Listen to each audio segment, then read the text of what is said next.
some of the boys literally dropped out. Yeah. But some of us paid the price. And you start yes.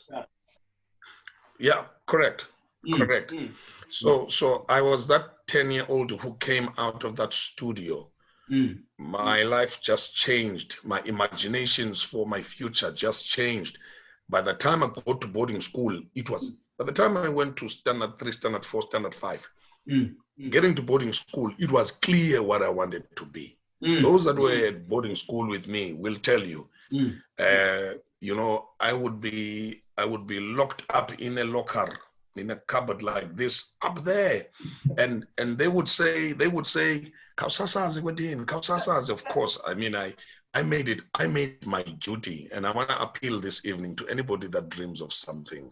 I made it my duty to walk my dream, to rehearse my dream, to live my dream. And so I would be locked in the cupboard, and instead I would look forward to it, So and this happened for a long time. I would be locked in the cupboard and I would do radio programs. My imagination would do scripts for those programs. And when they were done listening to the news and the weather, which I also scripted in my imagination, then they would say, okay, enough of the news now. Kausasazi, Kaizer Chiefs, Orlando Pirates.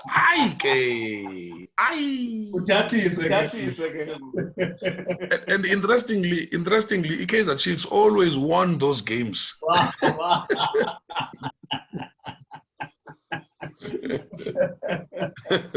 All right. Yeah. No, I think this is really good. And so the idea of writing the book, where did that come from? Well, when did you start? I remember I was doing the breakfast show. Yeah, I remember I was doing the breakfast show a couple of years ago. I think about 2014, 2015, and I was busy collecting awards. And it is after I had just been awarded the best breakfast show presenter, the best breakfast show, and the third one being the induction to the South African Radio Hall of Fame, which was quite big for me because I was the first one from the Eastern Cape, Kubasasas Besposa. And after that, then I had an interview in the studio with Ubongan Gamagasela, and he's an author and an editor in his own rights.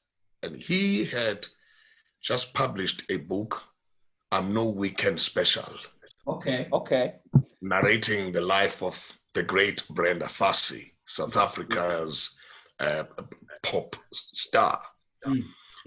And then Mongani planted the seed, and Mongani said, Putco, it's good that we're talking about Brenda's book. It would have even been better that Brenda herself were here if she were still alive to narrate her own journey and her own, her own book. But pity that she's no longer alive. But I mean, I would challenge you to write your own book. As write a book. He said, write a book.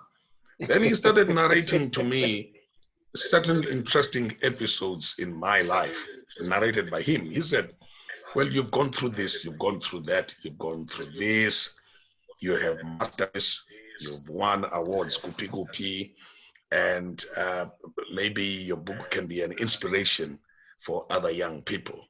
So he planted the seed. I said, you know what, Bongan, I'm going to give it a try. A year went by, 2015 Wapela, 2016 Wapela. Somewhere in 2016, I said, hey, Ubongani planted this.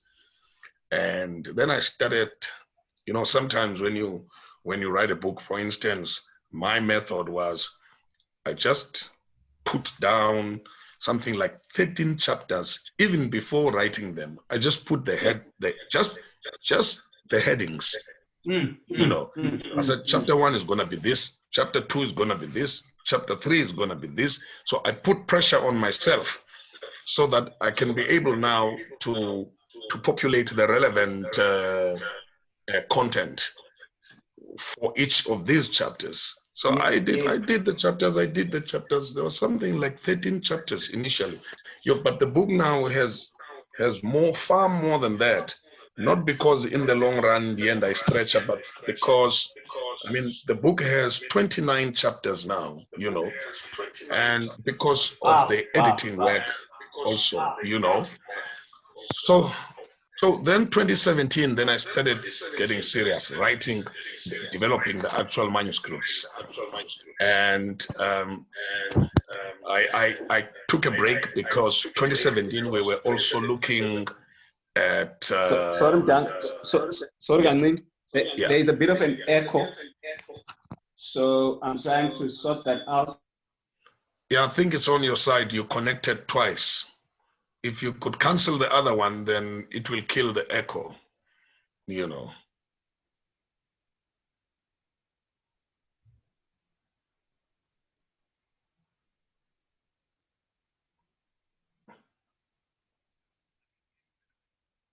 I can hear you very well. Can you hear me now? Yeah. Okay. All right. Sorry about that. Okay. You were saying this guy Bongani really planted the idea in your mind of writing this book, and then you said then years went by before you actually started doing it. That's right. That's right. Because I was not too sure if I really qualified for it. If I were qualified for it. But then, as I say, I just decided one day, let me put down a structure. We probably would call it the skeleton, just the bones. Put down chapters, and I put chapters, and I love the fact that I first put the chapters. Because the chapters were like episodes. Of your life. I put down the chapters. Yes, of course. I said growing up at Pofolo, and then I said going to boarding school, then I said teaching, then I said radio, then I said the move to Joburg, TV presenting and TV acting, then I said Kaiser Chiefs, then I said, my consulting firm, then I said my life in choral music, then I said my life in playing golf, and then it started coming together. Wow. It started coming together, but I also needed to make sure that, each chapter would offer something substantially, and that there would be sort of life lessons and matters of inspiration that I would share with the reader. Because also when I'm not at work, I also double up either as an MC of events or as a guest speaker. Sometimes I do team building. And when you do team building, it means you also, work as a motivational speaker. So I had to bring all of those together in every chapter, just to make sure that every chapter ends with a paragraph of a motivational something. And this is what that part course. That is the part course, that is the part course. And uGatyeni ubawukazi wakho umfo uSonwabiso umfo kaNcotshwa, then he suggested that we call it part course, Wow. And that is the part then which challenges the reader in the book, so that whatever you've read about me, then you can reflect in your life, and ultimately, hopefully, that we may all tell our stories. I mean, seated there in your studio, you also have an amazing story to tell. I believe that everybody has a great story to tell about themselves, about the greatness in themselves, about how they have overcome life obstacles, about how they have recovered from life mistakes. I believe that all of us can tell a wonderful story. Equally so, I also believe that we all can inspire someone, each and every one of us. Can you imagine, Gatyeni, yes, sir, what would happen to South Africa if each of us inspired at least one person? If each of us, wonderful thing, Yeah, I mean, I think South Africa would be a better place to live in. There are people out there that are discouraged, Mm, that are some have emotional scars, some are bleeding from mm, various vulnerability situations, including social ills. mm, Some mm, are bleeding from their own mistakes, and some are bleeding from their parents' mistakes, mm, and some are bleeding from the mistakes of their spouses. mm, mm, mm. And it means there's always an opportunity to inspire somebody. There's always an opportunity to motivate somebody. There's And, always an and in this opportunity. book, when Kalanga, you do that very, very well. In fact, I like one of the things that Pastor Papu says in his foreword, you know, where he says that Patko takes us on a journey away from home, and we see him carving a home away from home in both good and trying circumstances. And when we read about those circumstances, then a person can identify and say, wow, I can be in this, but look what can be done if one pushes harder. And I say, it sounds like you're a man on the move in your life. You're pushing boundaries. But before we move forward on this thing, I just want you to reflect on your book is full of laughter. You write, I mean, you write laughter and fun is just all over. In fact, when I was reading it for the first time, I started bursting out laughing. All right. So where does the fun come from? Why do you love fun so much? And it's amazing when you read the book. And another thing which was interesting is you find a way of writing stuff that would make us laugh in your own language, but you also are able to explain it in English to those people that may not understand. Where does that come from? I think again, there's two fundamentally important things with regards to your question now. Yeah. The first one is naturally I'm an entertainer. Yeah. I love that people that are in my presence should have fun. That's the first thing. Yes. Maybe another name that could have been easily given to me, but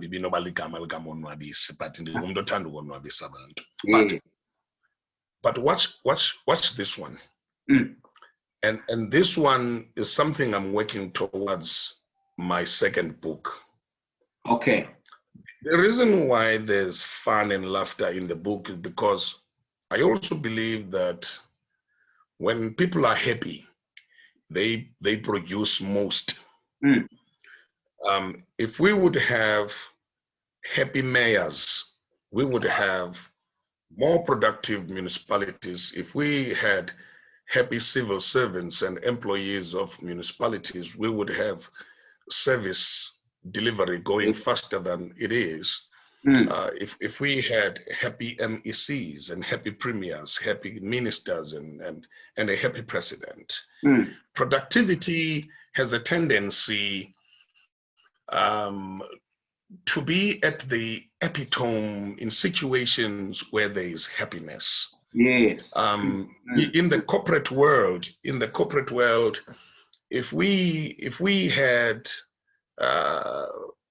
happy Executive. private company employees and executives, Mm. profitability would come automatically. Um, if we had happy CEOs, they would make happy line managers, and happy line managers would make happy employees. And that is why in other companies, awujonga zikhona companies ezingayiyilizeliyo into ye-staff awards, because they believe that they have to incentivize excellence.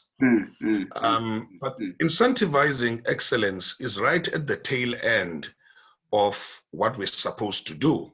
Yes. What we're supposed to do, number one, is to create a winning environment, a happy environment, and make out of our staff members, and make out of our learners in class if we are teachers, and make out of our congregants if we are ministers and elders and pastors and bishops, make happy congregations, make happy learners if we teachers, make happy students if we lecturers. Productivity. And I tried this. Okay. In my very first job when I was a teacher, I had a different approach. Oh, Class, I taught mathematics, but a class in maths, and we were full of energy in dealing with mathematical concepts. And for the first time, the end of year results, the mathematics, they shot high. Wow. Because people were happy, they identified with you. People their were teacher. happy. And you also you gave them names, nicknames, just to affirm that. And nicknames. Yeah. They're going to be happy. For them to work for you, they have to be happy. Even in football, I worked in football for close to 8 years. Yeah. Kaizer Chiefs and Platinum Stars. My philosophy always was to have a happy mood and a happy environment, and it would ensure maximum performances. Because when people are happy, when people are happy, and you must look at coaches with a very good people management tactic. Yes. More than the technicalities of what the defenders should be doing and what they were not doing and what they should be doing. Yeah. But guess what? The best coaches that will produce the best results are those that provide a happy environment. All right, Chao. Let me just including all the other managers which work around the team. They must make sure that people are happy. So in the approach, in the way that the book is written, yes, I have sort of tried that when the reader gets to the book, yes, the reader throughout the pages, find certain aspects of the book that make them laugh, make them happy, make them have fun while we're driving important and critical life principles at the same time. Wow. You're reminding me of this story where this guy, this doctor was supposed to give a dog its pill, but the pill was bitter.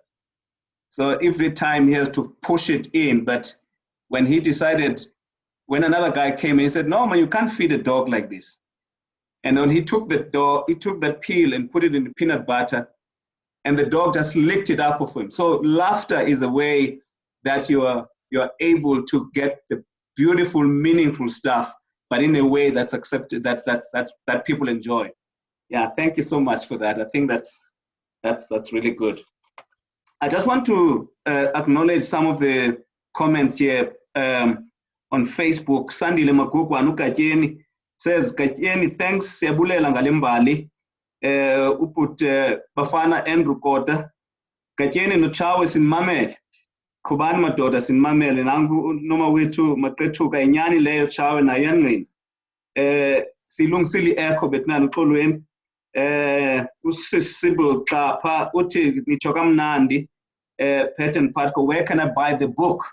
And then kube khona ophendulayo athi exclusive book. So you're going to have to tell us any other information about how else people can get the book, any other like bookshops that people can get the book from. But another thing that comes out in your book, Chawe, is you talk about your family, you talk about community. I mean, you come across with this sense of love for people.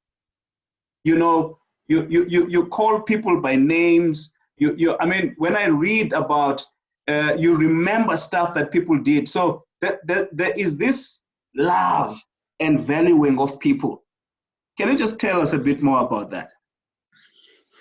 Well, the secret to that really is what you've said: loving people, valuing people. when you love people, it's easy to remember, because I think one of the comments that I got about the book somewhere was somebody, oh yeah, I think they were commenting on my Facebook page, and that person said the ability, Mchawe, to remember detail and remember people's names, that comes naturally and becomes easier when you are a people's person. Being a people's person, unfortunately, cannot be sold at any retail environment. You cannot go to Woolies and say, "Hey man, ndizothenga laa nto yothanda abantu." You know, this is something. If you don't have that, you have to pray for. Yes. But it is something that we can all do. You know, it's amazing some of the things, Tina, that we think we are created with. It is things that we choose. We can choose, because life is about choices. Choices, yes. We can choose. Yeah, we can choose to love people. That we can choose, and we can train ourselves through, in a meek way, loving to greet people, getting to know them. You step into a bus, you step into a taxi, you step into an aircraft for your flight. The next person, the person seated next to you, automatically to greet. You got to find out about them, and in the long run, you find that, no man, this person actually knows so and so who knows so and so who knows who I know. Wow. And in that way, you see, yes, and in that way, you see how interconnected we are. Then you end up saying it's a small world. Yes. It becomes a small world because, it becomes a small world because you've just discovered that this person knows someone who knows someone that I know. And absolutely. Last Friday, I saw this because we went, I went to your place and we went to the airport. I mean, there were security guards at that we met. I mean, you greeted everybody at the airport. It was just amazing to watch the easy interaction and the fact that you know so many languages. It was just amazing to see that. And I can testify to what you are saying about the love for people. The language is one. It's interesting because it's something now that you have to be curious about. For instance, being in a place like Gauteng, for me, it's a repetition of having been at boarding school like Bethel, where you find there are Sotho-speaking people, Tswana-speaking people, Zulu-speaking people, Swati, Ndebele, and all these languages. You cannot be at boarding school for that long. Okay, let's call it arguably 5 years. You cannot be at boarding school with all these people, or even at varsity, all these people that speak those languages and they don't rub on to you. You got to learn. You got to learn, particularly when you're proudly African, let alone being proudly South African. When you're proudly African, you want to know the other languages, in your country, in your continent. You want to know those languages. I would even be more comfortable if I knew Swahili, if I knew Shona, those languages. Wow. So it is something that all of us can do. It is amazing the things we can do that we have not tried. One of the things that I hope the readers of the book can take as a legacy is to try things that we did not take seriously.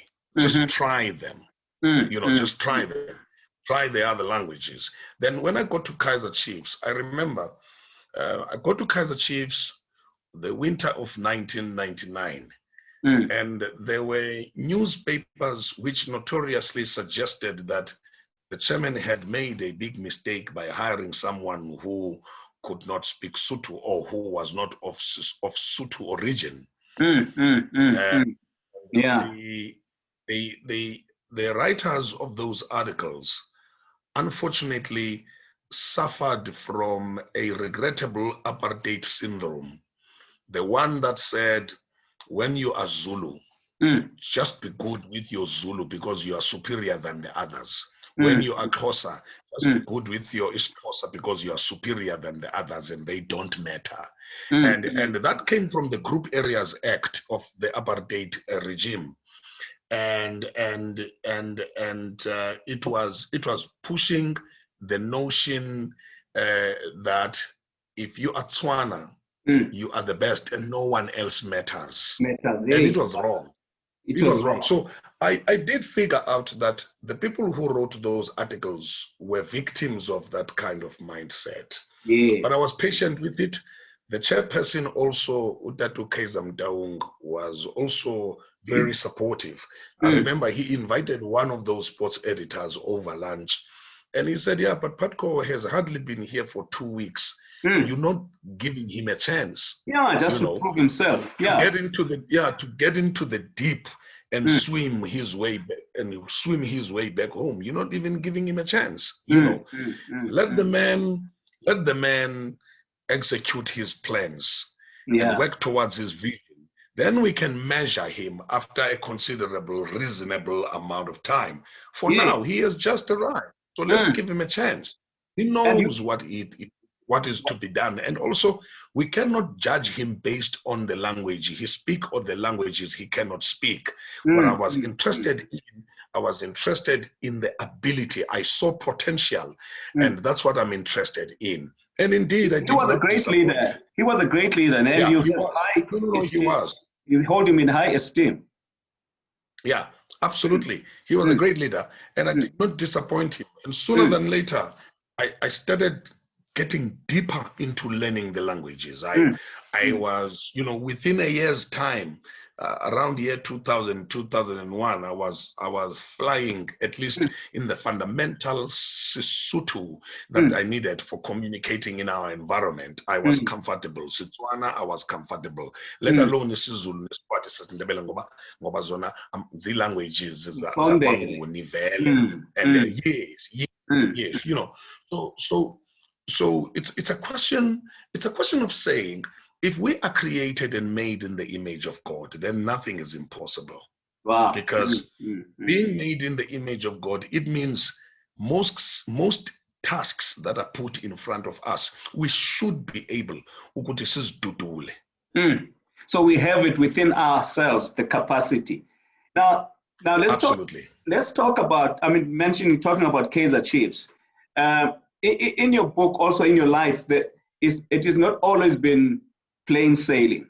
And I think the one that epitomizes the tragedy and that really puts you on the national map, at least in terms of just in the minds of people, and I watched that match. It was the tragedy that happened in Ellis Park in 2001. How was that, man? How did you decide? You were not a leader of any of those teams. You were not a leader of the PSL, but you were among the managers. So I would have expected that someone like Kaizer Daung was going to come forward. How did that happen? What pushed you? What did you feel? Well, you must remember that part of my work, liaising with the branches, and when the supporters branches are at the stadium, just making sure that they are visible.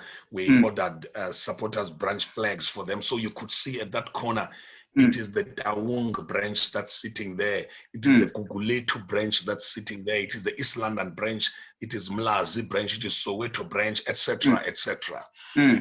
So these people already know your voice because you have been visiting them. You've been visiting them, right in their backyard, traveling around the country. And this is what I enjoyed most at Kaizer Chiefs: visiting and getting into unentered areas to set up and launch, supporters branches. I enjoyed that, So then on match day, one of my functions is being the master of ceremonies of the match. Now, looking at a home game as an event. Yeah.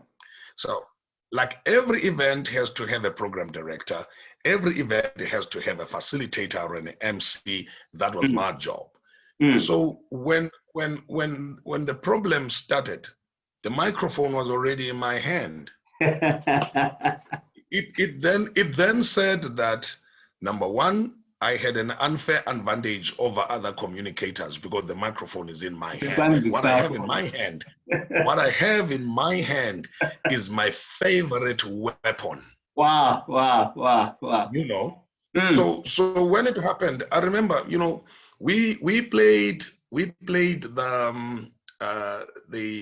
Soweto Derby those days, even midweek, and let alone the fact that we no longer play them midweek, but we played them midweek. Yes, we no longer do that now, but those days we did. It was a midweek fixture. It was on a Wednesday, and some of the supporters, some of the supporters then came from as far as the Western Cape Province, the Northern Cape Province, Limpopo Province, Northwest Province, Eastern Cape. Those are far away provinces. So, and in a way, we were caught with our pants down in terms of the interest, because Chiefs and Pirates were going for the league, and so we were staging an event where potentially the decider of the game would then have an advantage of the other. I mean, the winner of the game would have an advantage on the other in terms of the race for the title. And so when this problem happened, we could see where we were sitting, and the game was playing. And Kaizer Chiefs, within the first 15 minutes, had scored through Tony Ilodigwe, the big Nigerian striker.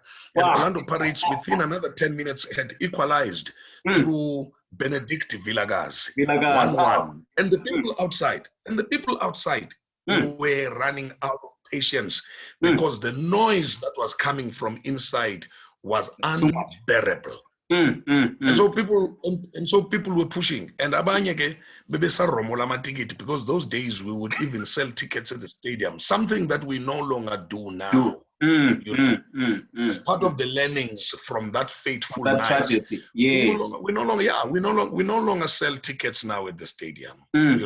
So some were still looking for tickets, and the stadium was already packed. And so when we noticed, where I'm sitting just behind the fourth official, and then seated next to the match commissioner, we could see the match commissioner of the night was Andrew Dipila. We could see there's a problem at the northeast corner, and we could see that there were people that were carried onto the field. And then we walked there, only to find out that Naaman, it's not people that are carried onto the field anymore, it's bodies. Oh my God. It was painful, and more of these were carried onto the field. I saw. And the emergency services that we had, people who were deployed by ambulances, they had to deviate their attention away from the game to go help them, because some of those people who were still being resuscitated, they were still alive. Abanye bencedwa, but abanye were dead already. And that's when, Amy Kasaleti also came. She is now Mrs. Kalusha Baila. She came with the late Zodwa Koza, and Vivian Kasaleti. They also came. And we saw this, and it was bad, and the three ladies were crying tears. And so we decided with Andrew, we're going to talk to the fourth official, for the fourth official to signal to the assistant referee, for the assistant referee to raise his flag to catch the attention of the referee. The game was on fire. That game before it stopped was probably one of the fastest Soweto derbies, and the action was electrifying. The mood was perfect for a Soweto derby. It is. I mean, there was excitement, there was tension, there was anxiety, there was all of those things in the stadium, And unfortunately, we had to stop the game. Oh my God! And sooner or later, then the leadership was also down by the field from upstairs, from the presidential suite. Minister Ngonde Balfour was also on the field. The chairperson of the league, Dr. Ivan Koza, was on the field. The chairperson of Kaizer Chiefs, Mr. Kaiser Mutaung, was on the field. The PSL CEO, Reverend Robin Peterson, was on the field. He's the man who And prayed. then I had to address supporters. You know, I had to address supporters. I had to get them to realize that we've stopped the game because we want to minimize the damage. People are dying. So, but the supporters, you know, were cooperating. I mean, Whether they it was listened to your Kaizer voice, Chiefs man. spectators, yeah, whether it was Kaizer Chiefs spectators or Orlando Pirates spectators, they were all cooperating. You know, when I told them to put the vuvuzelas down, they put them down. When I told them to stop the singing and stop the talking, they did exactly that, because they realized that something serious was happening. I think Mfoka Kulati, God must have been watching this stampede from heaven, and when he felt that enough was enough, he appointed me, and I'm so humbled that, you know, when they say every situation and every crisis has got its own man, and I'm humbled that that night, you know, you were that man. I was appointed by the supernatural to be the voice of reason, and this really humbles me.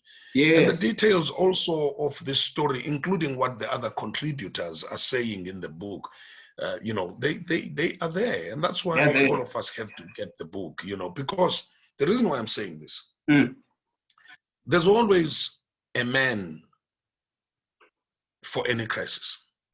There's always a man appointed to restore order for every crisis. God always appoints a man, and it could be you. It could be somebody that's watching tonight. It doesn't have to be the stadium. It can be at a micro level. It can be at a micro level of your own family.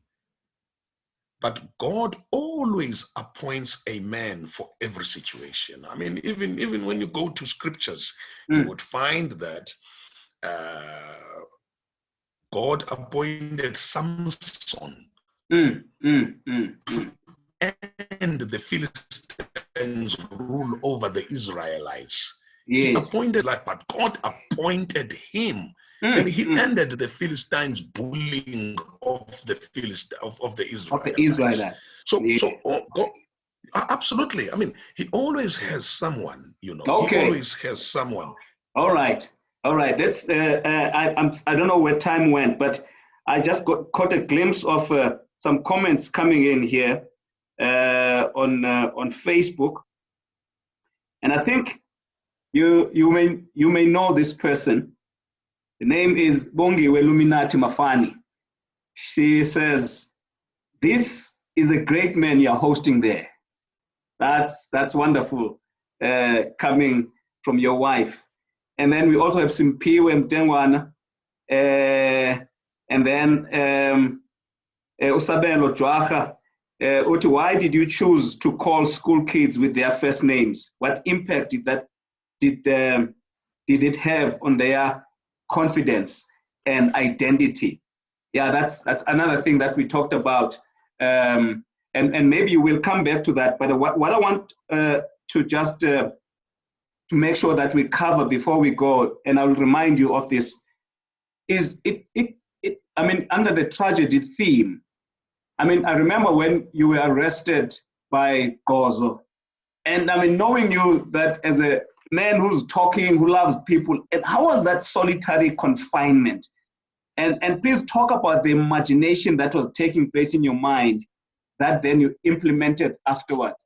And then secondly, when you narrate about the whole issue of BEE, how BEE came about, there were naysayers, people that were saying, oh, his sell-by date is past and all of that.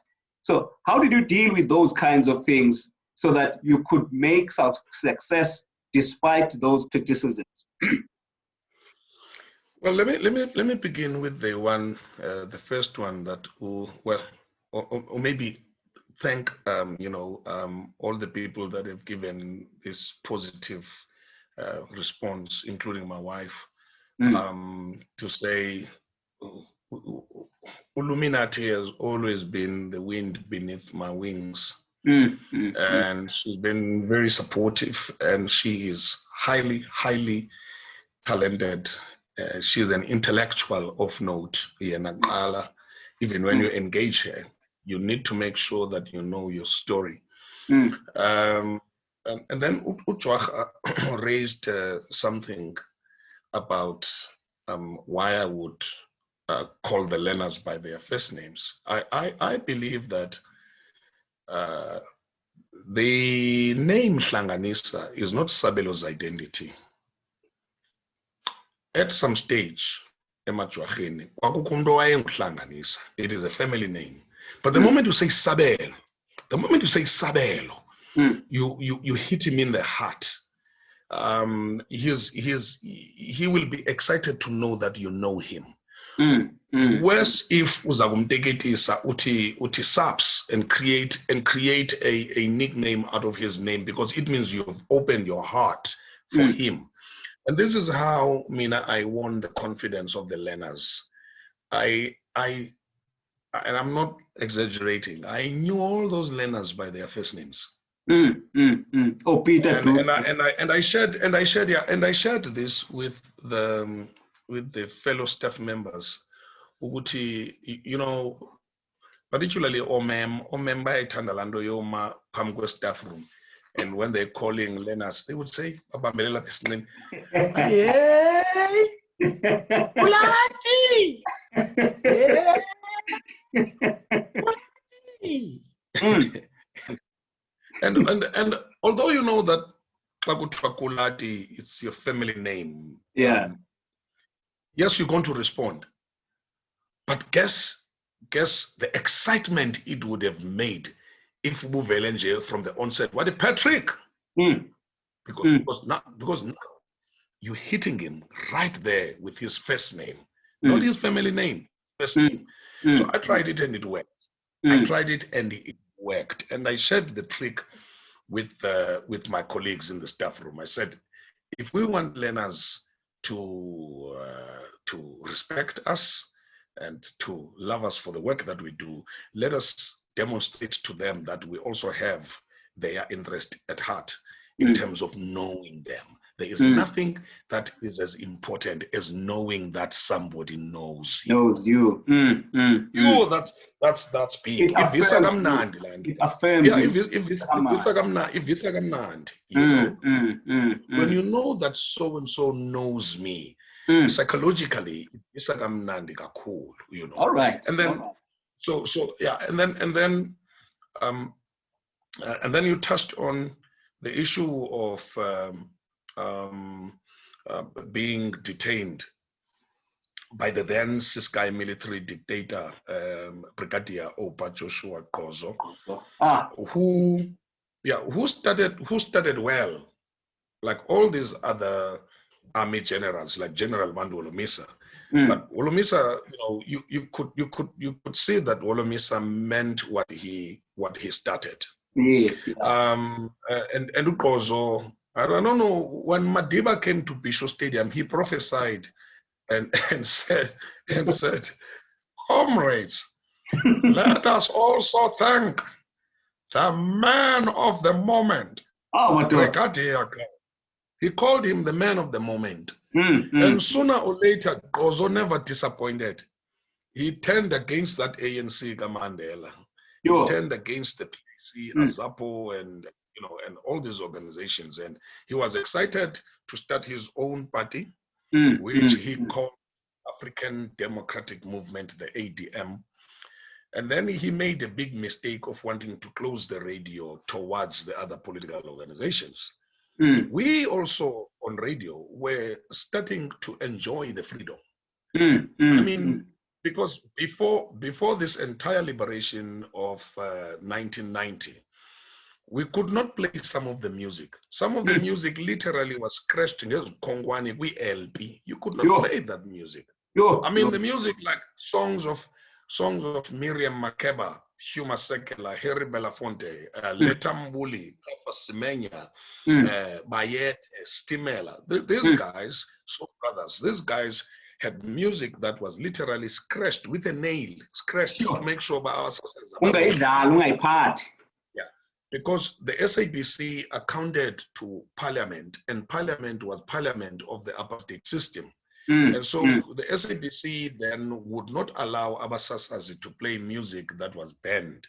I mean, Music like the music of Miriam Makeba, Hapo Zamani, Nindi Bonandili Nilanje, Kungena Yabelung, Mema, Nindi Bonandingena Ntonje, Kungenga Yababulu, Ema. Those songs were banned. They were banned, those songs. They were banned. So now, and some of the music Lucky Dube, you know, that some of the music go Brenda Fassi, you know. So yeah, no Mzwake Mbuli. So but came 1990, we said now we can play the music. And of course, you know, the authorities in the institution allowed us to play the music. The political organizations were unbanned. Nelson Mandela, Walter Sisulu, and all these leaders were released. Abu Tambo came back from exile. And this is 1993 when Kozo then detains me. 2 years earlier, he had hosted Mandela at Bisho Stadium. 2.5 years, 2.5 years. 2.5 years later, he opens his own political party. He says, no more mention of ANC on my radio. No more. Anybody who does that, we will arrest him. I said, no, he's taking us backward. You know, and the ANC would send notices of rallies and meetings and workshops to teach people on how to vote come the time when South Africans will be voting. Which was the following year, 1994. And that information was critical, you know. And so I did that material on my programs. And so Gozo sent his soldiers then. So I was arrested. I came to the studio. And I was taken to Mtanzane, and I was not entitled to a lawyer or a doctor or a relative or nothing. The only thing, you know, the only voice that I could hear was the voice of people that would open the door to bring food, and that's it. And the sound that I enjoyed, I mean, for me it was 2 weeks, and I will not claim the status of political prisoners, no. Because political prisoners were there for years. But I now know what they were looking forward to. They were looking forward to, and this I experienced, to the sound of the key.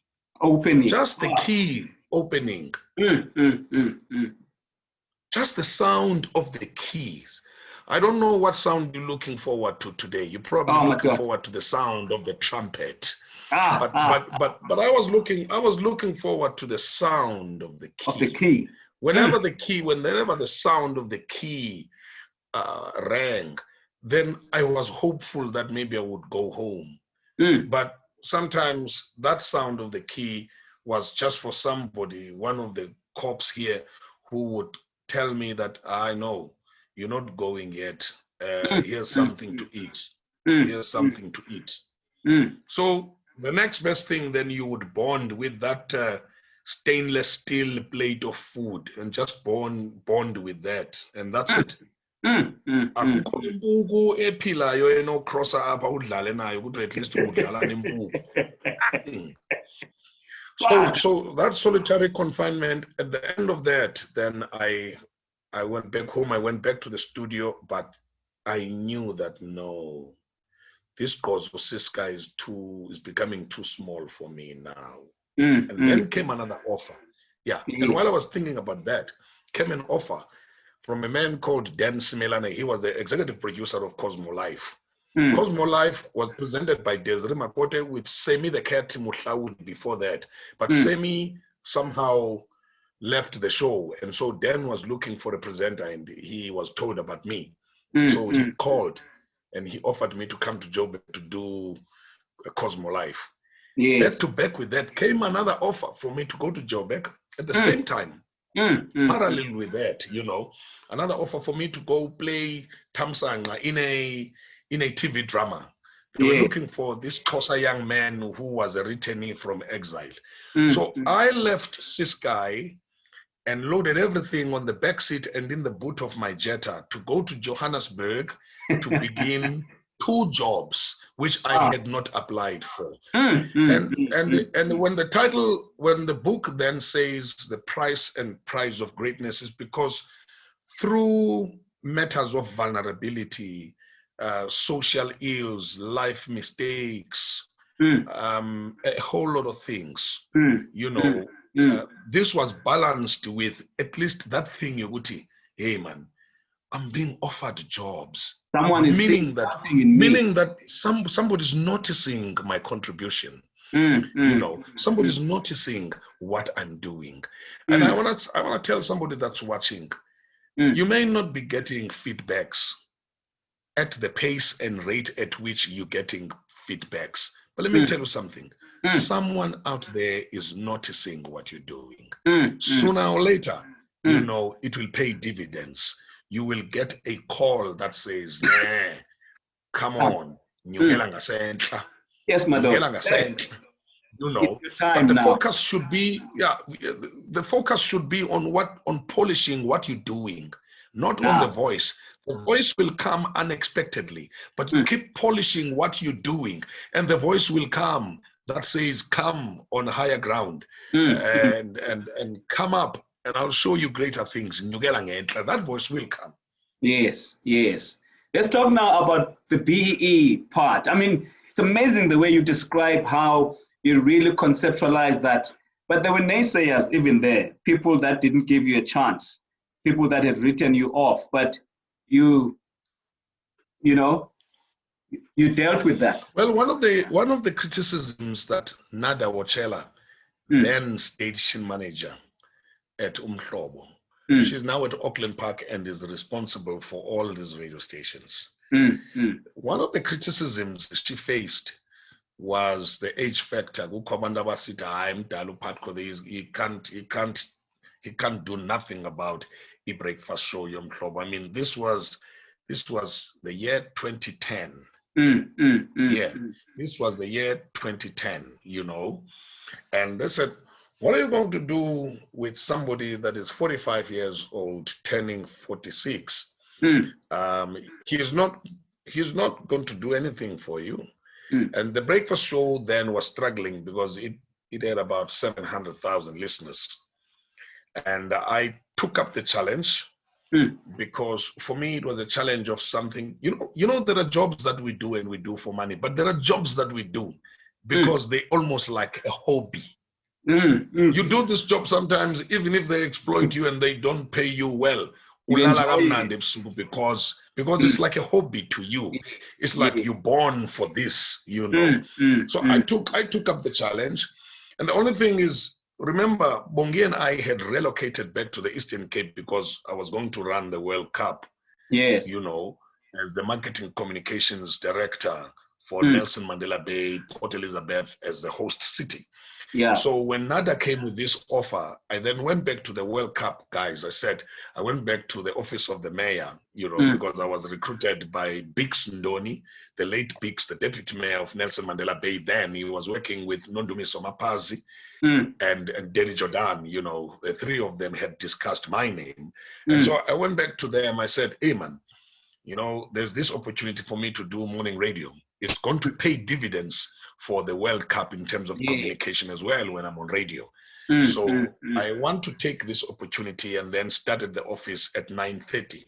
They said, no problem. They said, no problem. So then I went back to Nada at the SABC. I said, yeah, I think I'm ready to sign the contract on condition you get me a producer. Because during the day I'll be so busy with the World Cup from 9:30 until 6 on a daily basis. I will not have time to produce my show. Yes, yeah. And then Nada said, yeah, no, I got a brilliant young man for you. They said True FM, who at some stage did the breakfast show. I said True FM, and they had dumped him graveyard slot by then, and he was not happy. So he was also looking for a job, Pastor Nozeu. And so I said, yeah. Then I said, yeah, no, if you can get that guy, I don't know him, but if you know him and you endorse the fact that he's got the ability to produce, and if we can get him, then we're cool. And I told her, I said, if you can keep the sports guy from that team that is the outgoing team, if you can keep that sports guy, coach, he's got a great radio voice. That's what I said to Nada.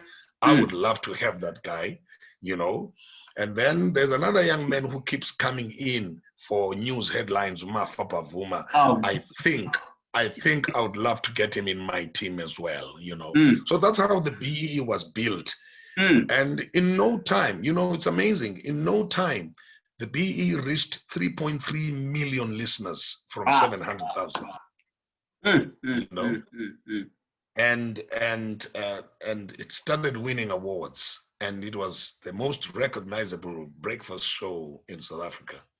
And it still is. And I mean, I started to listen to BEE from then, you know, and it's been a really amazing legacy that you've left there, especially considering the fact that there were all these voices against you. You know. Well, I need to say something there. That you know, when you work with people, I've learned, and this I would love to share with people that are watching tonight. When you work with people, one of the things that we should all master is to produce the best out of them, so that from a legacy point of view, these guys should be able not only to do it on their own, but to fly and excel. When that happens, it then is an indictment on the kind of investment that you put in terms of developing them. It's like child development. Professor Dubison, who was my lecturer on child development, had a philosophy that he transferred, hopefully, to many of us, you know, who he lectured to. He taught us that when we raise children and teach children, our aim should be that we must teach them and produce them to be better than us. When our children become better than us, then true child development has happened. Has happened there, yes. And I know that a lot of parents battle with this, and they should not take it hard when it does not happen. But it must also, it's a two-way thing, that we must also let them know that the reason why I'm teaching you what I'm teaching you is so you may become better than me. Because it raises the currency of the country. It raises it to another bar. If in all aspects of our lives, those that we produce become better than us, then it means that we will have a better generation, a stronger generation, a more informed generation, a more resourceful generation, a more intellectual generation after us. It does not help. It does not help when we don't have a succession plan, or if we have one that does not speak to the betterness of those who follow us. They must be better than us. They must be better than us. Whether it's a political organization, or it's a business, or it's a church organization, if you're an elder, you must make sure that you produce better elders. And that's leadership. And in fact, we're going to conclude on the part of leadership, because I know that BEE was celebrating 10 years this year. Was it? Am I right? And that's a legacy. Correct. Yeah. But in your book, Putco Mafani, The Price of Greatness, you spend a lot of time talking about leadership lessons. Even in your Putcos, there's trends of leadership, and you know, tell us about that as we are wrapping up. There are people who are out there saying, "I've got no capacity, I've got no resources, I've got no money, you know, I'm not known by anyone. Is there leadership in me?" So can you just talk to that person to say a few lessons that you've learned that can enable them to proceed forward with their lives? I'll start by saying, I don't believe that, and I think I do say that in the book. Yes. I don't believe that greatness is a destination. No, I believe greatness is what we're born with.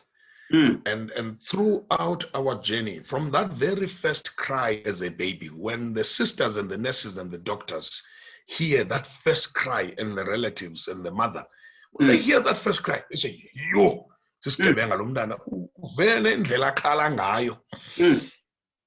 And from there, preschool and primary school and high school and tertiary and all of that, you begin to do things that make people say, wow. When you do that, you are a game changer, because you get into situations and you influence through your presence and your suggestions and ideas and ideologies. And when you leave, things are not the same again. And for me, that's leadership. To impact environments with your presence, even before you talk, just with your presence. So when you talk, people say, oh, who's that? How did he think of that? But this is cultivated. It is cultivated. Yes, you're born with, but it is cultivated through reading, through consulting media agencies like newspapers and news. Yes. Television news, radio news, cultivating yourself, so that when you then speak and do things that will make people say, wow. And it would be because, not because you want to lead them, but because your presence indirectly imposes a fresh way of thinking in their environment, a fresh way of doing things, innovations, then people begin to say, oh, wow, well, we've not been doing that in this company. We've not been doing that in this department. It's the first time that we hear of that kind of a method of doing things. For me, that's leadership. By the time there's a crisis, people are relating to you. So when there's a crisis and you stand up to be counted, it will not be the first time, because even before there was a crisis, you always were impacting on people. Already. And it made, yes, correct, yeah. And it made people, sort of warm up to the person you are. Warm up to the person you are. Embracing the change, because even before there was a necessity to speak change, you always made them feel important, One of the leaders that we were unfortunate in South Africa not to spend a lot of time with was O.R. Tambo. I listened to a lecture about O.R. Tambo. I was invited by the Chris Hani district or Chris Hani region of the ANC, Mtata, to facilitate a lecture on O.R. And there were all the leaders of the ANC under one roof, Mtata. Came a white, retired lady who had been a lecturer at VETS at some stage during the dark days of apartheid. And this lady was giving this lecture, a lecture on OR given by a white lady. Wow. And she said something that I think I was lucky to be there. Because she said OR was very inclusive and very, very consultative. So he would put the matter in a meeting. And it is the lady. It is this lady teaching the ANC leaders about OR. And she says OR would put the matter on the table. And because this matter is so important, he would then take turns around the table, giving everybody an opportunity and compelling everyone to say something. And then at the end of that, he had a rare gift of summarizing all of those and putting it back to you. Sometimes not the same day, maybe in the following meeting, he would present it to you. And you would say, wow, what a wise man. Kandi, it is all of those ideas that came around the table. And he would add on his flavor and his wisdom on top of what everybody. So then there would be an emotional ownership of this. which he is bringing as a way forward, as a resolution, Mm. and only to find out that 90% of this is actually things that around the table you were saying. Mm. And Mm. what am I saying? I'm saying that when you are with people and you listen to them and you get to study them, the way they think, the way they operate, you know, and you make them feel important. Wow, wow. That No. ensures proper leadership. Ebulela Even cha. when you say, even when you have to say no, Mm. there is a buy-in even in the no, because you have made them feel important. Important. Wow. Wow, what a way to wrap up this conversation. And, you know, I cannot wrap it up without just reflecting on what your wife says in the book. The one thing that stood out for me that she said is about your humility. And, you know, and I have seen it. But also from my side, your ability to motivate someone. I mean, we chatted, and yesterday you phoned me, and then you know, I told about this idea, and then you went around and tried to get some idea, some help, and you phoned and say, listen, let's move forward. It's amazing that you are able to be humble at the same time, to be so inspiring and motivating. And for me, I really would like to appreciate you for that. And I think this book that you've written is something that our country needs. This book is something that young people need. And I think you've done great. I knew that you were a good storyteller verbally, but I never knew that you could write a great story like this. Well, thank you. Thank you. Even for me, I was learning. And now that I learned how to write a book, I am actually putting pieces now of my follow-up book, because once you do it and you see it packaged like this, then Yes. you have this thing, you go to know, man, then I should do another one, you know. And thank you so much for hosting me, Kajeni. You and I had a very interesting chat, and I think you also owe us a book. And I will support you. And I will support you. I appreciate that. I really do. Let me just acknowledge people here. Sisimpiwe Mkhosana, nanku ubut Andrew, uthi niyathandwa ndim nobabini nina, ngaske nisihlale siphulaphula olwandle lencoko, enkosi madoda. Umhlobo wami uMpumezo Rhalo saying it's interesting. Nontsikelelo Jas asking where can we get the book.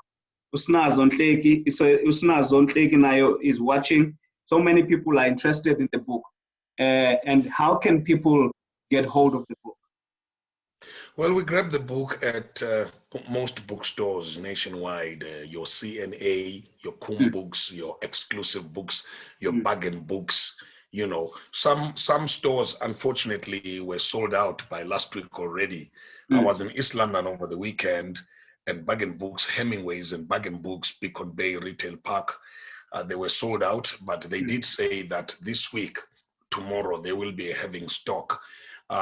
So please, you know, you can find out, you can Google and find out if the nearest bookstores to you still have stock, and phone them and tell them that you're coming through, and get your copy of the book. We're hoping, you know, if and I know that this is probably impossible, but if every household could have a copy, I would be glad that at least my contribution has reached the broadest of South Africa. Wow. Thank you so much. And I did want to talk about a nice thing that you mentioned, that those people are listening who are thinking of writing books. You said to me, listen, if you're going to write a book, don't sell a book in the boot of your car. And, you know, do you support that you go to professional publishers so that you can come out with something good? I support that. You know, self-publishing, self-marketing, and self-distribution, particularly self-distribution, it's limiting. You know, self-publishing, sometimes you put together a product and you spend a lot of money, and when it's out there, you're only to find out Uguti, it's got a lot of errors. Mm. So the investment to have it with a publishing company is it will give you sleepless nights. Sorry, it will give you sleeping at night, knowing that your book is taken care of by the professionals, because then the publishing house will first take it to the readers, and readers themselves, the people that are called readers in the industry, those people themselves are authors. Those people themselves are editors. They will read it and they will endorse the fact that it's making a good case. And sometimes they will even challenge you with the title of the book. You know, sometimes they will challenge you with the way that the chapters have been put in the book, the way they follow one another. And they will also, challenge you and contribute so you think differently. Differently, It's always good. It's always good to get a different perspective compared to what you had in mind. I only had this title. I only developed this title, Putco Mafani, The Price and Prize of Greatness, after consultation with the readers and also with Dr. Jongimpi Papu, who I must thank even before we say goodbye, as somebody that wrote the foreword. And when I then tested the new title, originally I thought I would say Greatness, the Gospel According to Putco Mafani, and then we said nah. Let's get a softer title that's got the humility that people know, the humility that Ubongi spoke about. So then I came up with this one, The Price and Prize of Greatness. Wow, what a title. How you struggle through life and the resilience and the energy to beat the obstacles and the hazards, and how life rewards your greatness as the prize. And everybody fell in love with it. The publishers fell in love with the title. Dr. Papu also fell in love with the title. I love it. I love it as well. It's a great title. And because it leaves everybody interested to want to know what is it with the price in the book and what is it with the prize in the book. Okay. No, man, I will just read the last comments so that I don't leave anyone. Lerato Kamata, that's powerful. Learning other languages. Pumzilintei, good friend of mine. Katien Nochawe Wunchu, Lerato is talking about you being a God-appointed man of every situation. And VUM Church is watching. People are really inspired by this conversation, and we will do a watch party again so that people can learn. But most importantly, we're encouraging people to support our own people that look like us, people that we know that have grown up. We want people to buy books. We want people to read so that we can be informed. And so, and thank you so much for your time, and may God bless you and your family. Thank you so much. Thank you. Let me thank everyone who watched us with us tonight, and thank you so much to take your time off to come and be part of this, and we appreciate it so much. All the best and have a great night. Thank you, sir. Thank you. We'll be in touch, Chow. Sure. All right.